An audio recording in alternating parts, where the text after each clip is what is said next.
The Kansas Jayhawks have lost 8, count them 8 players to the transfer portal this offseason. And yet, Andy Patton and I have them as one of our transfer winners so far. What gives? You are Locked On College Basketball, part of the Locked On Podcast Network. Your team every day.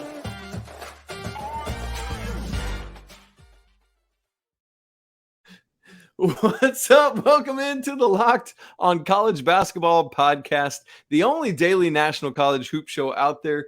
We are your hosts. That's my guy, Andy Patton. I'm Isaac Shade, and we want to welcome you in, especially you everydayers who are joining us. Coming up on the show, we got the Mackenzie Mgbako recruitment choice dead wrong on Friday. We'll talk about that coming up later. But first, Andy and I want to roll through several teams who we believe are transfer portal winners so far. And let me set up what we mean by that. And then we're going to let Andy give you the first one of those. What we're going to do is in the first two segments, we're each going to introduce a team we believe is a transfer portal winner. For those of you counting at home with easy math, that adds up to 4 teams. Obviously, there are more winners than that, but those are just 4 that we are picking out. So the transfer portal is closed. That happened Thursday night, but that's just for undergrads entering the transfer portal. Remember, people still in the portal can still choose a school. They're not floating in the nothingness. Also, undergrads who just graduated and are looking to transfer as a grad into a grad school can enter at any time. There are no things on that. Now, if you're already a graduate student looking to transfer as a grad transfer, that was over. That was May 1st. So that's way behind us. All that said, we don't fully know all the winners and losers yet. We know who's lost a lot, but there's still a lot to come in. So just keep your mind on that. To that point, on tomorrow's show, I'll be discussing some of the losers so far. But today, the winners. Teams who have made themselves better either by adding great pieces or not by losing so much quite yet. So, Andy, all that said, would you introduce to us the first of these 4 transfer portal winners? Yeah, you said teams that didn't lose that much are often winners. Well, in this case, we're talking about a team that actually has lost a ton of talent, but my goodness, the additions they have made are tremendous. That's, of course, the Kansas Jayhawks Rock Chalk Bill Self's team. Lost 8 players. 8 players to the transfer portal, and here we are talking about them as one of the biggest winners of the transfer portal. That is because they have made 3 tremendous additions, and it starts at the front court with the big man, Hunter Dickinson, coming over from Michigan, of course, the most highly sought after player in transfer portal history. I don't think that's really debatable in the era of this modern transfer portal. He's former All-American, all Big Ten player, 20 point per game capable scorer, 20 and 10 guy. Like, this is a massive player to be available in the transfer portal in the first place. And for, so long he was rumored, is it going to be Kentucky? Is he going to go home to Georgetown? Villanova got in the mix. Maryland was always kind of on the periphery of being involved there. But he ends up going to Kansas, where he's a really, really nice fit for Bill Self's offense. And they need a low post score. It's something that they've always kind of relied upon in Bill Self's offenses, and for them to land this player, the best of the best who was available, really unquestionably in terms of readiness right now. Like, there's some players who have some high upside in the portal. Kalel Ware is a guy that has been talked about as like, he could be really great for Indiana, and that's very true, but Hunter Dickinson is great right now. Like, we know what he is capable of doing. And then they also add another player who's more of that Kalel Ware, like maybe he'll be great someday type vibe, in the Arterio Morris out of Texas, a guy who only averaged about 4.5 points per game last year, but was one of the most highly regarded freshmen coming into the season last year. A guy who I think maybe he doesn't explode into an elite player this year necessarily, but Kansas has got him for 3 more years potentially. So you add a Dickinson who's going to help you right away, who's going to fill like a legitimate superstar role for a team that lost Jalen Wilson, that lost Grady Dick. They add a guy like Hunter Dickinson. You add a potential budding, growing player who could turn into a legitimate superstar, or at least a very, very good Big 12 starter in Arterio Morris. And then you also add a kid in Nick Timberlake out of Towson, who's that perfect, like, high-level scorer, high-level role player at a smaller school, at a mid-major program. Like, these kinds of players Timberlake, a guy who averaged about 18 points a game, shot 42% from three. These guys succeed when they move to this level. There's so much evidence that they do. Timberlake is going to be a really nice fit. He can run some two-man offense with Dickinson, do some isolation stuff that way. I think these are three players who are not only really talented, but they really fit what Kansas and Bill Self likes to do. And yeah, you've lost a ton of really talented players in the transfer portal. A ton of them, but a lot of them were more developmental pieces, guys who, had the opportunity to be really good this upcoming season. And maybe some of them would have been, and maybe some of them will be at their new schools, but you're trying to win a championship right now. And I think for me, looking at what Kansas has done with these three additions, they have put themselves in a better position to win a championship in 2023-24 than they would have been had they not lost those 8 players and not gained these 3 players. So to me, Kansas is a really big winner, even though it's hard to talk about a team losing that many players and listing them as such a big winner.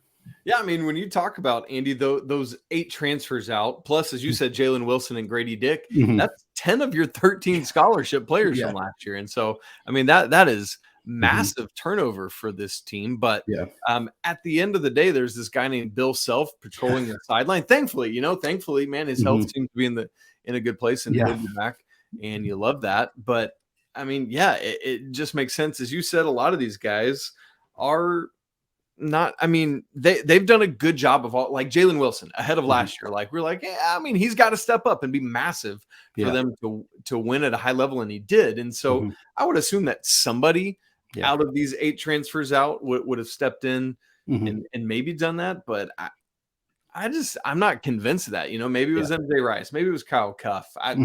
Uday and Ejiofor both had some nice minutes last year, but man, to get Dickinson, I'd rather have one of him than both of Uday and Ejiofor. I'm curious to see what role Timberlake and Morris play, because obviously DeJuan Harris will start at the 1 for Kansas, which to me might be the best pure point guard in the nation ahead of next year. I haven't put a list together yet, but so there's just, I'm curious to see if Timberlake or Morris start.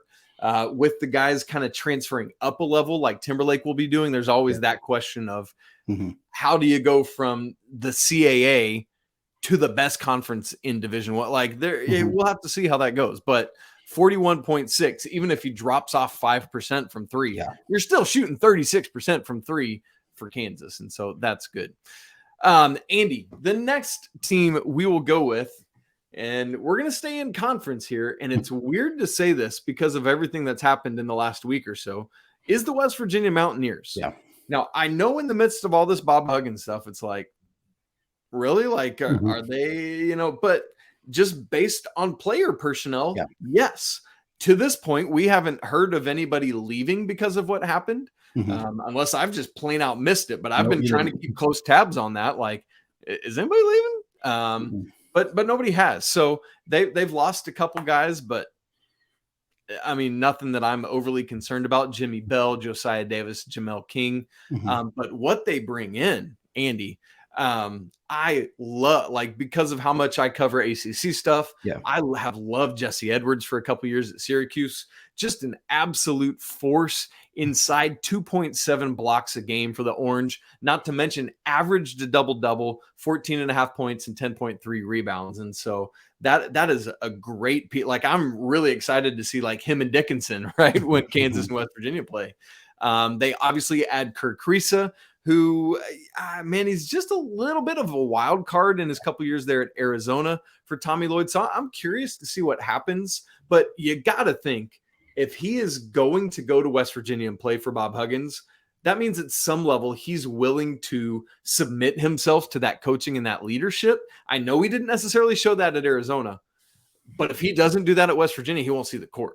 You know what I'm saying? Or at least not at the same level. Then you had Raequan Battle, who is a small forward from Montana State, 17.7 points a game.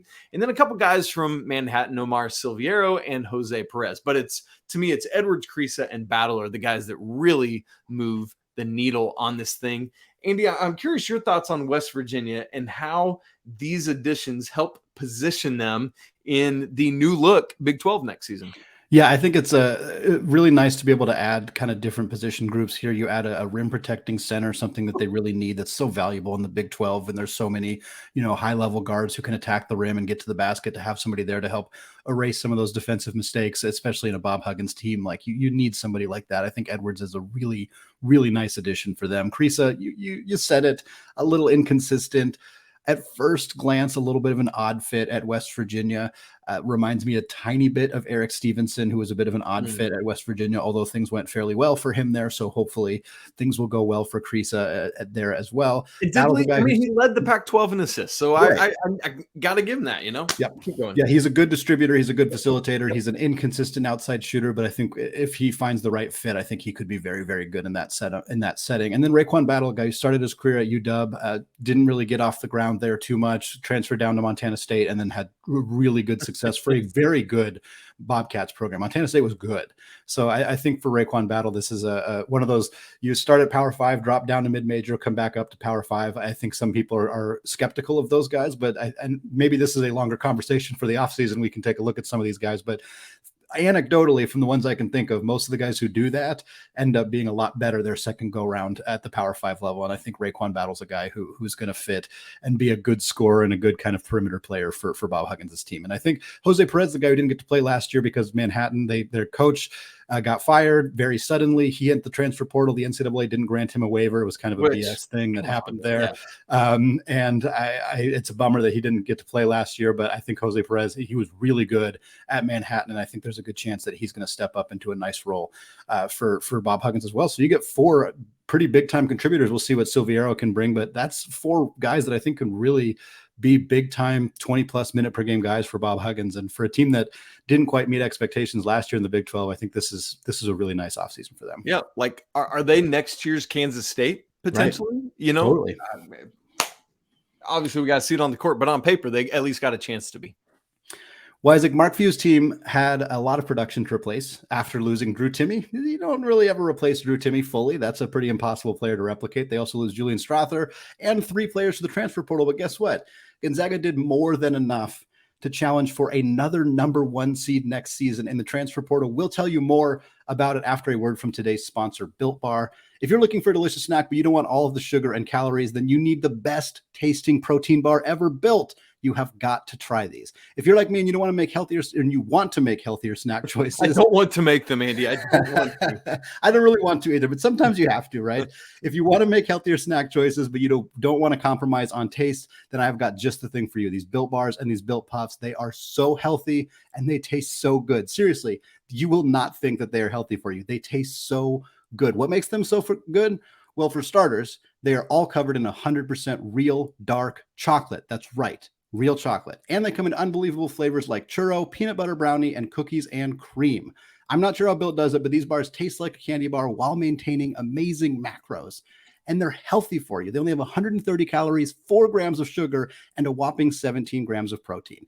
And now you don't need to wait around to get a box. For years here on Locked On, we've been talking about ordering your Built Bars at Built.com, but now you can get them at your local Walmart or Sam's Club, and you can still get those specialty flavors at Built.com. So head to the nearest Walmart today, walk to the pharmacy section, and grab yourself a box of Built Bars. You can pick up a 4-bar box of cookies and cream or double chocolate. And if you're close to a Sam's Club, run in and grab a 13-bar box with Built's hit flavors, Brownie Batter Puff and Churro Puff.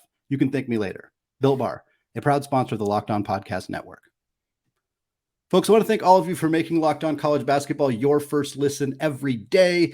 And for you everyday listeners, tomorrow on the show, Isaac is going to talk about some of those teams that maybe didn't have the most successful run through the transfer portal, or at least have not had the most successful run yet, what that might mean for some of those teams' futures. We're also going to talk about the NBA Draft Combine, which is coming up this week. A lot of players who are going to make or break their NBA draft aspirations, at least for this season. Which guys are playing well, which guys not playing well, which guys might come back to school. All of that stuff coming here on the week. So for you everyday listeners, if you want to become one and you're not one yet, just go subscribe on YouTube or find the show wherever you get podcasts. The quest for 1,000. Yes, we are so close to 1,000 subscribers on YouTube. Definitely go hit that button if you have not done so yet. Well, we got 2 more transfer portal winners to talk about here. And the first one, of course, we already teased it here, is the Gonzaga Bulldogs.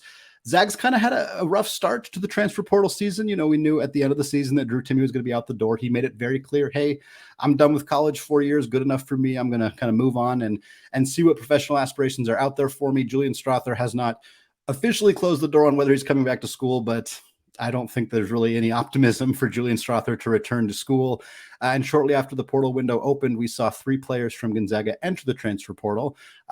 Dominic Harris, Efton Reed, 2 guys who didn't get a ton of run last year, but would have probably seen an uptick in playing time this upcoming season. And then Hunter Salas, which is a pretty tough loss, 5-star kid, the 3rd highest rated recruit in Gonzaga history behind 2 guys named Chet Holmgren and Jalen Suggs, a guy who I think would have started next season. So that was a tough loss.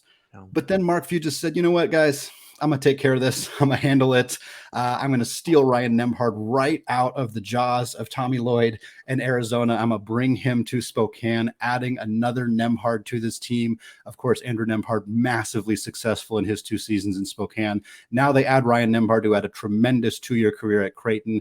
30 points in the NCAA tournament against Baylor, led that team to an Elite 8. They also add Graham Ike out of Wyoming, a guy who didn't play last year because of a foot injury. All reports right now are that he is healthy. He is going to be a full participant in summer workouts and everything. So assuming he is healthy, this is a guy who averaged 19-9 at Wyoming during the 21-22 season. That was when the Cowboys were good. They were not good last year, in part because he was hurt and was not able to play.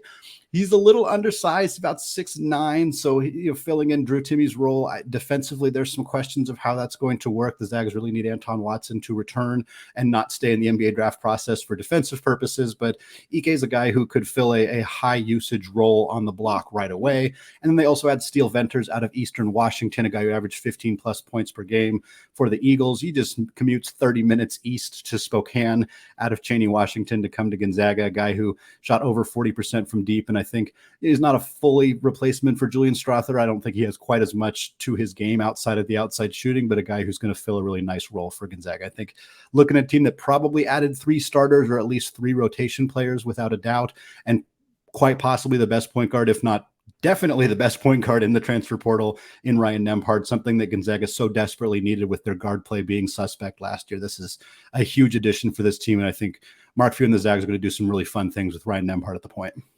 And you said it all. I think Salas is clearly the biggest loss. Yeah. Efton Reed kind of, didn't really do anything at LSU, didn't really do anything at Gonzaga. So he's just bouncing all over the country. Mm-hmm. Obviously, they'll be together at Wake Forest next year. They're in Winston-Salem. But like you said, adding 3 starters out of the portal, there are not going to be many teams that have been able to make that much waves. And for me, it's like in fantasy football, I always try to pull a 2-for-1 deal where I give away 2 kind of guys that I don't really care about, because all I care about is getting back the best player. Yep.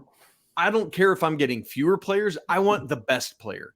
And I think when we look at just the sheer numbers of who's in and out in transfer portal, that's not a good way to do it. We started the show with that in mind, with the Kansas side of things. Yeah. And I think that's part of what makes Gonzaga a winner here. Yes, it's only 3 guys. But if they're 60% of your starting lineup, at the level Mark Few wants, sign me up for that. Andy, let's go to the SEC, where Eric Musselman just keeps riding the transfer portal train as part of the Muss Bus. I guess he's just using all the transportation these days.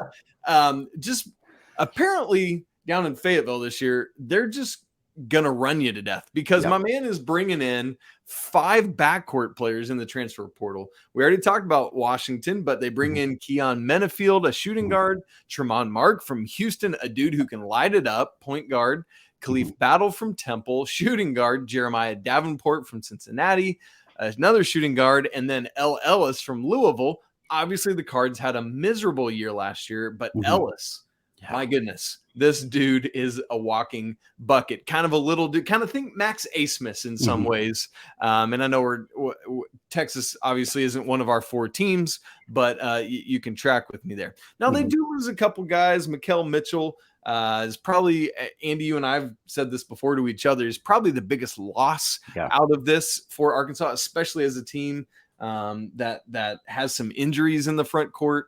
But outside of that, they lose Barry Dunning to UAB and Darian Ford to Vandy. I'm not too concerned about either of those. But Andy, tell me, how is Eric Musselman going to find playing time for all of these guys?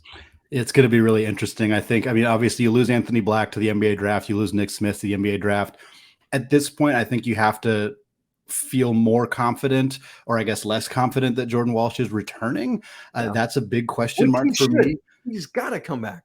Yeah, I think he should come back from a perspective of what's best for him and boosting his NBA draft stock. I think that the adding, I mean, Walsh is more of a forward than a guard, so it's not exactly a comparison, but they're running out of space at some point on this roster. So it'll be interesting to see kind of how that shakes out. But I love these additions. Somebody's not going to get as much playing time as they were probably promised. I think that's going to be the reality here, whether that's Davenport, whether that's Battle, it could really be any of them. I suspect Mark and Ellis are probably going to play a fair amount, but it's going to be interesting to see how Muss tries to balance all of this backcourt talent that he gets an influx of. It'll be interesting to see what they do in the front court as well, because they haven't really made any additions there. And they've lost, like we talked about, they lost Mikal Mitchell. They're right now heavily rumored to be the front runner for Grant Nelson out of North Dakota State if he comes back to college, which is not his plan. He has made it very clear that he hopes to be an NBA draft prospect, and he plans to stay in that NBA draft process as long as he can. So he may not be coming to college at all. If he does, Arkansas is considered a potential landing spot for him. So is Gonzaga. So these two schools that we're talking about here in this segment could very well be at the very top of this list the next time we do this, because if either of them land Grant Nelson, my goodness, that is a tremendous offseason. Already a good offseason for both schools, but adding him would be just the cream of the crop and take the cake for them. So I am curious how Arkansas is going to balance all the talent they've added so far, but kind of like we've talked about with some of these teams, like at some point, just get in the best dudes that you can. Just go get those guys and you figure it out after that. And I know that it can cause some problems where you make some promises to guys that maybe don't get fulfilled in the way that they should. And you don't want to do that too much, because then you're going to start losing recruits eventually if teams start to realize, hey, this is a coach who's not all that honest with me. And I don't think Muss is lying to anybody necessarily, but I don't know that they can play all five of these guys 20 minutes a night unless they want to go real small, which is a bit risky in the SEC. We'll see what they end up doing, but this is a big influx of talent in Fayetteville, no doubt.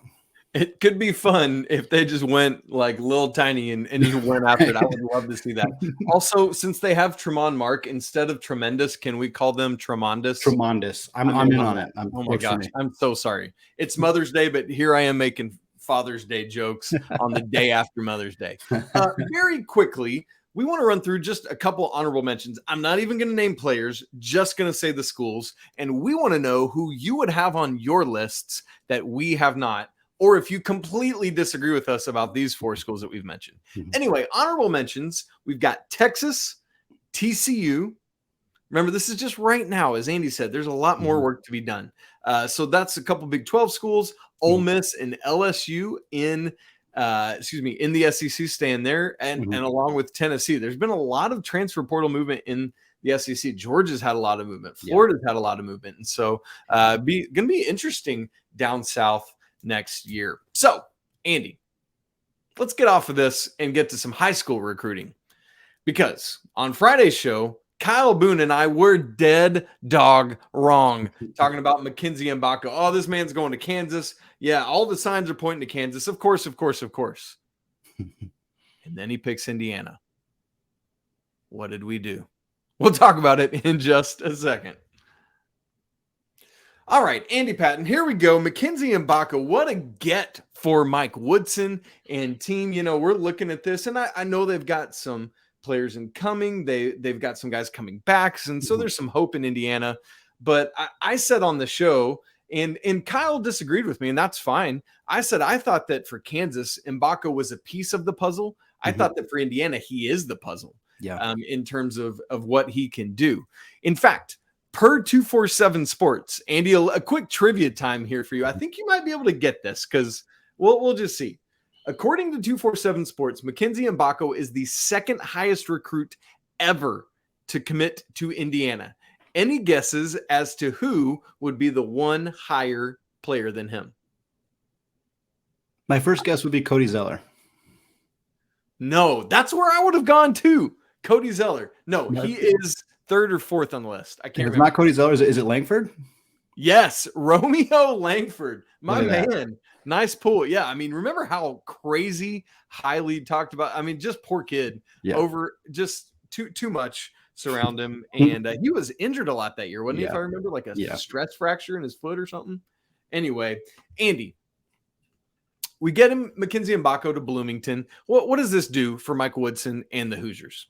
It's a fantastic fit. I think it's a really fun fit, and I'm happy that he went here. For the record, if I'd been on Friday's show, I would have probably agreed with everything about thinking that Mgbako was going to go to Kansas, but I would rather see him at Indiana. I think this is more fun for college basketball, in part because I think that the front court trio of Kel'el Ware and Mgbako and Malik Reneau is interesting. And I'm really curious to see how Mike Woodson is going to make this work, because on paper, this should be an offense that can stretch the floor and shoot threes and have a lot of ball screen actions with Xavier Johnson at the point guard. But all of those guys are kind of questionable in terms of their outside shooting. Kel'el Ware was billed coming into Oregon as like, he's this unicorn guy. He can block shots. He's a good rim protector. He can score around the basket, and he can also space the floor and shoot threes. Well, in Dana Altman's offense, he shot like 27% from three and saw his playing time dwindle to nearly nothing. And how much of that was Oregon's offense? How much of that was Kel'el Ware not being ready to stretch the floor at the college level? How much of that was him maybe not having that skill set in the bag as much as we thought that he did? Like, those are all questions that I think are going to make his sophomore season really, really interesting. And then you got a player like Mgbako, who's probably going to play more of a 3-4 hybrid type role for Indiana. And he's a guy who, again, is billed as, hey, he's a stretch guy. He can space the floor. He has that skill set. And he didn't shoot all that well on the summer circuit last year. So how much of his game are we going to see that outside shooting? Because if he's struggling to shoot the rock and Kel'el Ware's struggling to stretch the floor, all of a sudden your ball screen, drive to the basket, penetrate and kick out offense maybe doesn't work as well.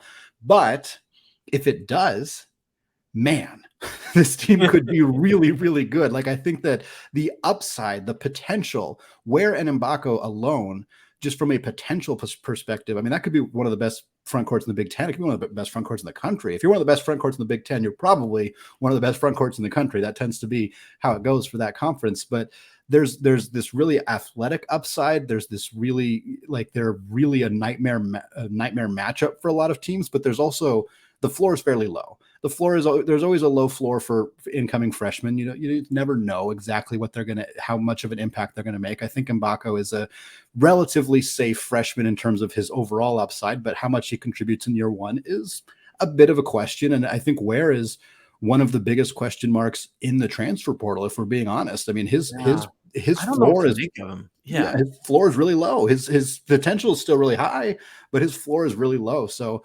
Ware, Mgbako, Reneau is a little bit safer. He's been around a bit. I think, you kind of know what you're getting with him, but I'm really curious how this is going to work. I'm glad that this happened because I think that it is much more exciting and interesting, but I'm not 100% sold that it's guaranteed. Like, oh, Indiana's top 2 in the Big Ten, they're going to win. I don't know. There's still a lot of questions here, but it's a really fun pairing with those two guys in that front court.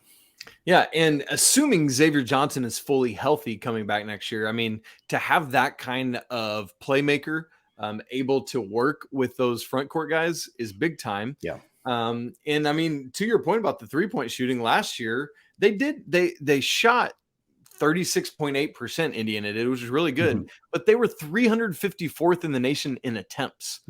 And it's like, I just don't like, they're probably going to be in that same range this year unless they just find something. I mean, there's guys to replace, obviously. Trace Jackson Davis, Jalen Hood-Schifino, gone to the draft. Miller Kopp, Race Thompson, done. And so there's a lot of production to be replaced for the Hoosiers. And it'll be interesting to see how Mike Woodson does it. But obviously, as you said, for Kansas, I mean, they would have shot right to the top of everything for me with Mgbako. But for Indiana, it's going to be, like, we look up at the end of the year. Are they top 4 in the Big Ten? That's a question I'm not fully ready to answer yet. Right. I think this addition definitely helps. I mean, unquestionably helps, but it's not a slam dunk. It's not a slam dunk for them at this point. I think they're probably one of the 4 best teams on paper, talent wise, in the Big Ten, but they got some work to do. I think this is going to be a good test for Mike Woodson. That's the best way to put it. I think Mike Woodson's a great coach, and I think he's going to prove it this year. And I think that's going to be evident in how much Kel'el Ware improves and what we see out of Mgbako. But he's got his work cut out for him to take this team to where their potential could get them in the Big Ten. Where? Where? Hey, there you go. Well, folks, I guess on that, another Father's Day joke here as we're recording on Mother's Day. I'm so sorry, everyone. I'm so sorry. I think we just got to cut it there. We're just going to cut it there. Folks, thank you so much for listening here. Locked On College Basketball. We got more transfer portal losers coming up later this week. We got some NBA draft combine stuff coming this week. We also got an interview with a recruit who is getting a lot of Division I high major offers. That's coming your way on Friday. Going to be a really, really fun conversation. So for sure, check out the show this week. If you're not checking it out every day, you want to become an everyday listener, you can subscribe on YouTube. Just go to YouTube, search Locked On College Basketball, hit that big red subscribe button. You can also find the show wherever you already get your podcasts. You can follow us on Twitter. You can see those links on YouTube right here. Leave us a review on iTunes, all of that good stuff. We'll be back with you tomorrow talking about some transfer portal teams that have their work still cut out for them right here, Locked On College Basketball Podcast. For now, though, peace out.